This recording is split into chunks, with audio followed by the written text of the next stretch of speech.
Our next speaker has been described as the go-to digital guy for the Hollywood A-list.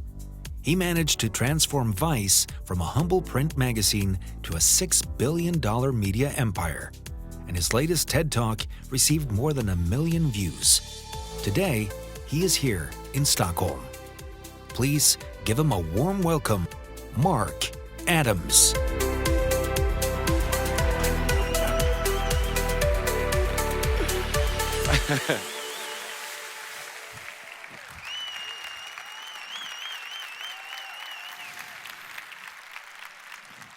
Thank you so much. I've never been applauded just for walking before, so this is going to go well, I think. Two things. Number one, I just want to note that everybody I've met today says that they're hungover. And I keep saying, but when does it start? And they're like, oh, it starts today. I'm like, okay. So this is going to be good. Second thing is, they mentioned that TED Talk. I just want to manage your expectations because there have been nearly 2 million views on that TED Talk now, and the number one comment of all the comments says, I'll never get these 16 minutes back. And you have 30 minutes of me, so there you go, right.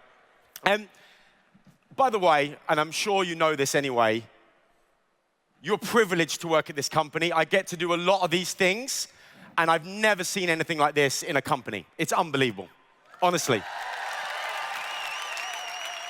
I'm from a place just outside of London called Essex. Yeah, laugh it up, go on. Enjoy yourselves. Anyway, everyone in Essex wants to, literally everyone in Essex wants to be a DJ, right? That's all that people from Essex want to do. So tonight, they've actually said to me, if you're up for it, would you DJ? So I'm going to do it because that's what people from Essex do.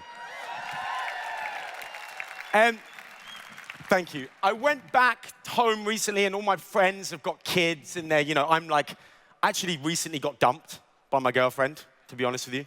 And I'm really trying to get her back. I'm not joking. This is actually just a real therapy session for me, to be honest. So if this goes well, would you do me a favor? I would love to film you guys saying, Mark really loves you. That would really help me.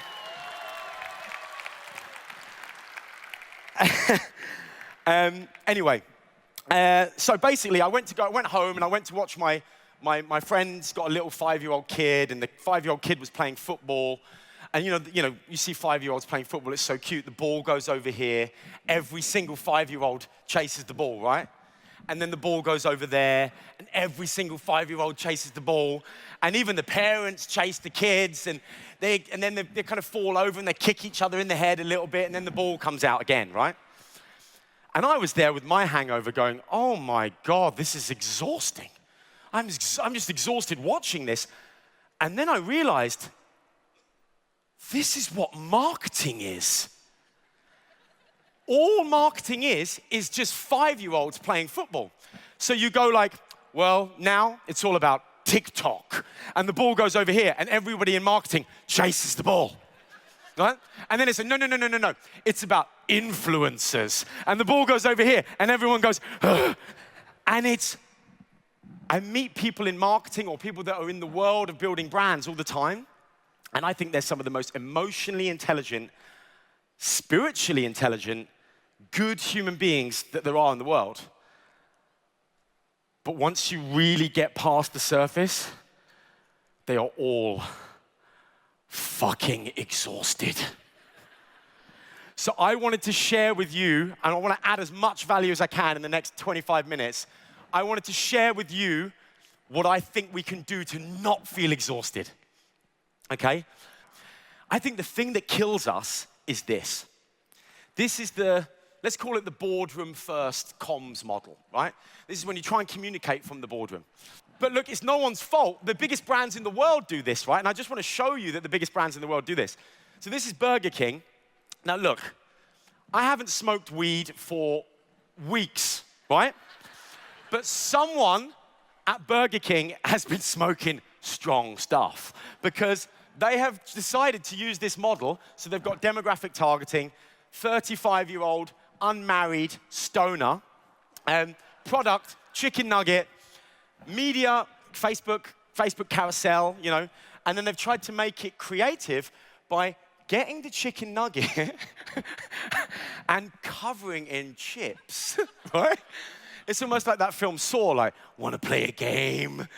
And then they've been like, can you find the hidden chicken nugget? And they're asking to like, so you can see what's happening here, right? This is what that model, this is the kind of work that it achieves.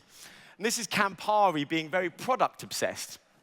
So Campari are asking, if you could sum up the last 150 years of Campari in 3 words, what would they be? And I'm sure we're all busy people, right? Like, Netflix is spending $18.5 billion this year. Netflix is spending $18.5 billion. They've got the best marketing, they've got the best directors in the world, best actors in the world, and we're sitting there going, you know what? Forget that. I'm going to distill 150 years worth of Campari into 3 words, right? Imagine like, Mark, it's dinner time. You're like, no, not yet, not yet. And someone, this is why I believe in human beings. I still believe in the internet. I still believe in human beings. Someone has done it, and they've written crap social media. And look, if someone at Burger King is on maybe a bit of the wacky-backy, then someone at Skoda is on strong LSD. Because this question is, to you, which side, I mean, this is actually a very philosophical question, which side of a Skoda is more important? This is not a joke. This is actual marketing from one of the biggest companies in the world. And this is just front or back. What's most, oh, well, I've never really thought about it. Well, you have made me think, that's for sure. And then Gus Ferguson, someone who I just think represents all of us, says, the awkward moment you realize the whole of the internet is laughing at you, right? And here's the thing. His comment, right, not the post, his comment has 4,399 likes because the marketing department have made this strategic disaster and then they've put money behind it, so now it's moving around, accruing ridicule. And you know what's amazing is, I guarantee in a boardroom somewhere, someone at Skoda is saying, you know what? Engagement's really going up on the page. I think maybe one alternative way of doing this would be identifying networks of people that you can grow from. If you were to get them into your brand, you would grow. But don't identify them in the way we did before, like millennials, Gen Z, 25 to 27-year-olds. Identify them by the way they identify themselves, all right? This is the secret door, my friends. This is the secret door back into trust, authenticity, growth, everything. If you get into what people give a fuck about, you suddenly have relevance. And the game about marketing now is not a game about content. It's not a game about content. It's a game about context. And if you know that, you win. Meanwhile, everyone else is pumping out what I call non-tent. It's basically nonsense content, like we saw there, right? And they're like, how can we make more content? So look, I wish we could get into this, but what you realize is every room, this is just one room in the world right now, but every single room is a cluster of networks, right? If we got all the, where are my Game of Thrones people at, right? Apart from the last season, forget that, right? Sure, but to some people, I could say Jon Snow, and they'd be like, oh yeah. But to some people, they're like, who's that? So this is the thing, fame, people want to talk about being famous, right? But fame isn't just about splurging to everyone. It's about being extremely relevant to some people and completely unknown to others. And that's okay. And the thing that drives people in brands crazy is trying to speak to everyone at once. You can't make, it's like, I always say this, you can't give birth to an adult, right? You start looking into things and you realize there's some weird ass networks out there. So I was trying to relax the other day and I was listening to this, 3 hours of relaxing water sound music. Now, first of all, it's by some guys called the Honest Guys, which in the Me Too era means you cannot trust them. But here's the thing. This is a strange little world of people that are into like meditation and trying to relax and download Headspace and Calm.com and read Eckhart Tolle, right? Some people are going, I know what you mean. And some people don't have a clue what I'm saying. And that's how fame works, right? But look at this. 48 million views. So when you start realizing that you make content for these networks, suddenly performance goes through the roof. In pop culture, you market with networks. But in brand culture, you market at demographics.